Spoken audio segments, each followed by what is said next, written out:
So for the inhabitants of Solstice Springs, also known as Halloween Town, Halloween is not just a holiday, it is a whole entire way of life.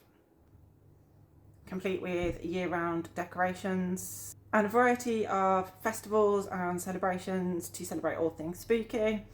The town is gearing up for its Summerween festival, when Wren, the dancer, arrives in town to stay with her really eccentric godmother, Luna, who also happens to be the town mayor.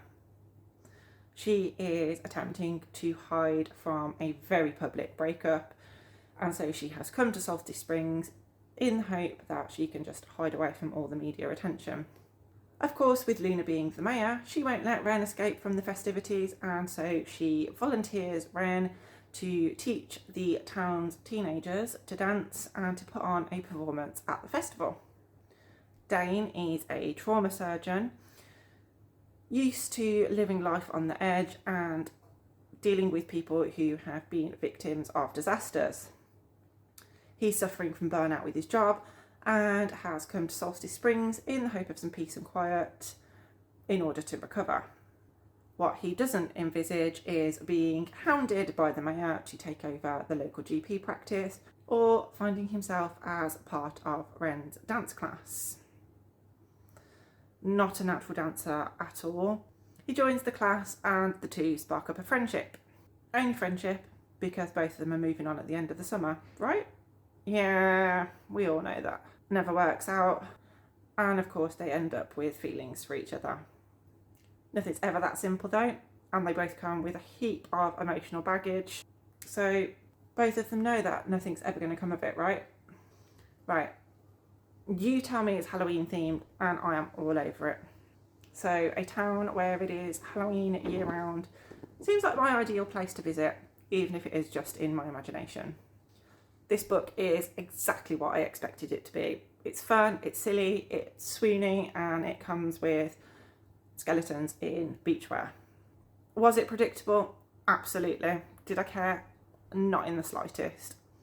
With a cast of characters this chaotic and entertaining, it was an absolute riot to read. The local ghosts, who half of the town are adamant don't exist, were absolutely ridiculous and I loved them. They just added this whole extra layer of fun to the whole book, and all of their meddling is absolutely hilarious. Wren and Dane are pretty much your standard romance novel protagonists, but I didn't ever feel exhausted by their stereotypicalness. Is that even a word? As I sometimes have done with romance books where the outcome is obvious from the beginning.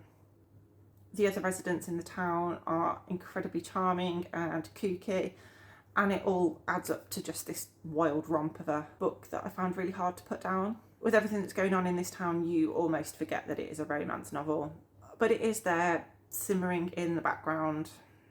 It does take a really long time for them to give in to this attraction that they have, but it is worth the wait, and there is a little bit of spice in there, but it's never over the top to the point where it becomes gratuitous. It's never going to reinvent the romance genre, but it doesn't intend to. Irresistible, small town romance wrapped up in Halloween magic, and I can't wait to revisit Halloween Town.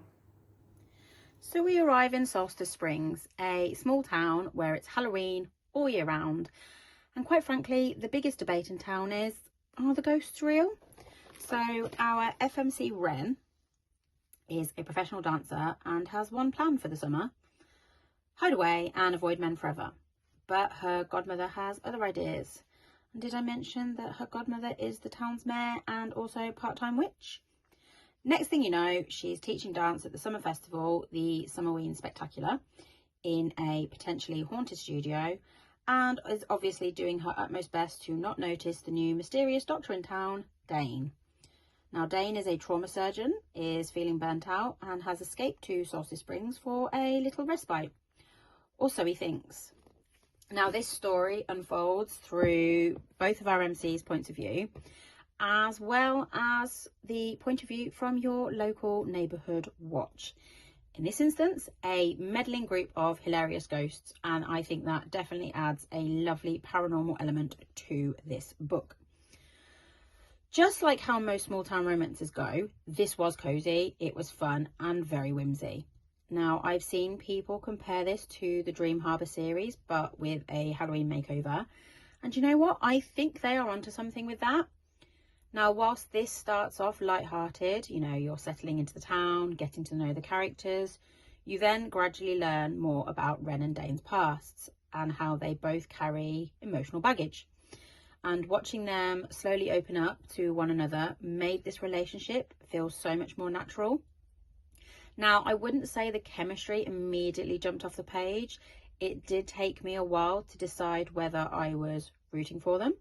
But in hindsight, I think I actually appreciated that their relationship wasn't all smooth sailing. However, though, there were some communication issues at times. And whilst this didn't take away from my enjoyment, I did find that some of these issues probably could have been resolved a lot quicker with an honest chat. They're adults after all, but again, that was very realistic and relatable. Now, as you know, I love a side character, and the ghosts in this was such a fun addition. You know, they were breaking up the plot with their gossiping and their meddling in the townsfolk's business. They were haunting the shops and, of course, interfering in Wren and Dane's romance. This was so spot on and gave Summerween such a nice, unique storyline. This does come with a third act breakup, and that isn't my favourite romance trope.